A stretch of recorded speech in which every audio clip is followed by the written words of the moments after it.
This photograph is of Sir Winston Churchill. It was taken in December 1941.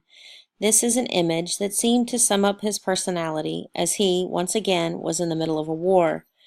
Churchill had just completed a rousing speech to the Canadian Parliament. When he came into the room where Yousef Karsh waited, Churchill seemed surprised. Although he said he hadn't been told his photo was going to be taken, he gruffly said he would allow it. Karsh waited for him to remove his cigar, offered an ashtray, and checked his camera settings to stall for time, but finally stepped forward and took Churchill's ever-present cigar right out of his mouth. This led to the perfect scowl. His wife said it was even filed under Roaring Lion instead of Churchill. The photographer was Yousef Karsh. His family had escaped Turkey during the massacre of the Armenians. They left all of their possessions and made it to Syria. Then Yousef went to live with his uncle in Canada, where he learned to work in photography. He had originally wanted to be a doctor, but this opportunity was more than he could pass up.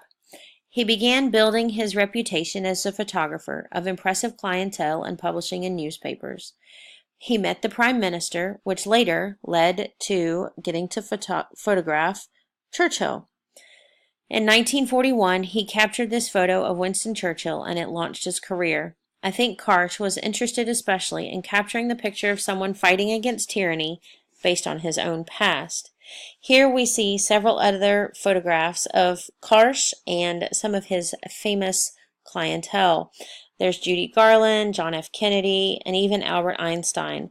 In the top left, we see a picture of the famous Winston Churchill photo in the room where it was taken on the wall, and even Nelson Mandela is looking at it. This picture was taken after 2 years of war. The United Kingdom had been fighting against the Axis powers.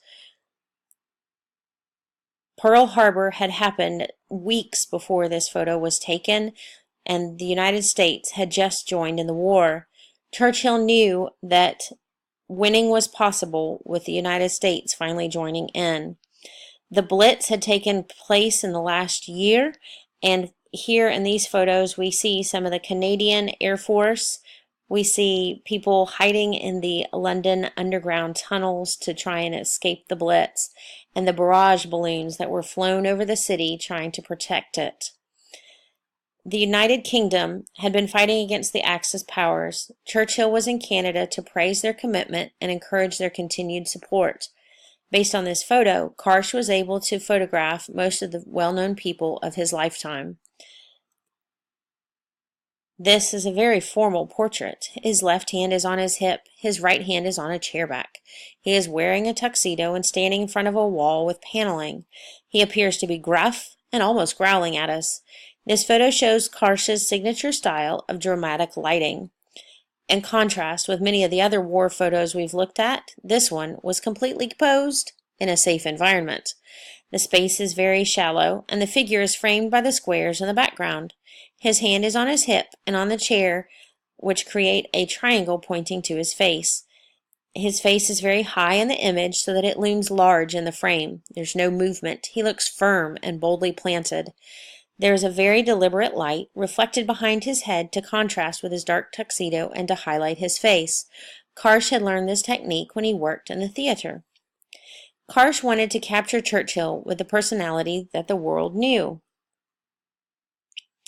This image of a happy and jovial Churchill wasn't going to defend England and triumph. Karsh needed drama and defiance. So this is the portrait that got published. He was a portrait photographer, and this picture was definitely a form of propaganda. The image was to show Churchill's ability to lead in the face of such great odds. He had come to Canada to praise and encourage Canadian involvement in the war after meeting with American leaders. He knew that all those involved would sacrifice much. This photo was of a leader challenging all to rise to the occasion.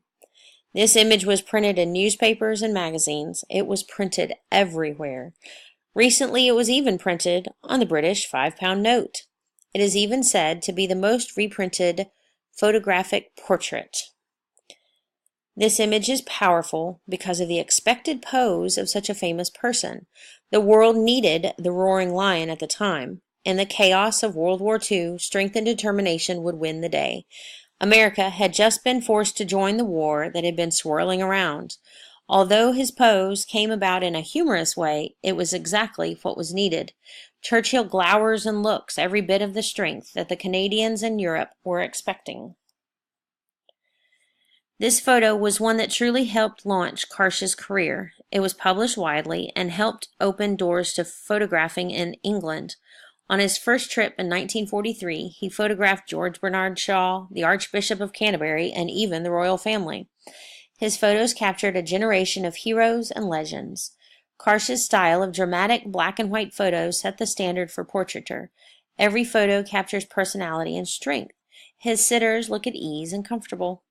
Karsh said that he liked to photograph the great in spirit, whether they be famous or humble, and that his goal was to portray them both as they appeared to me and as they impressed themselves on their generation.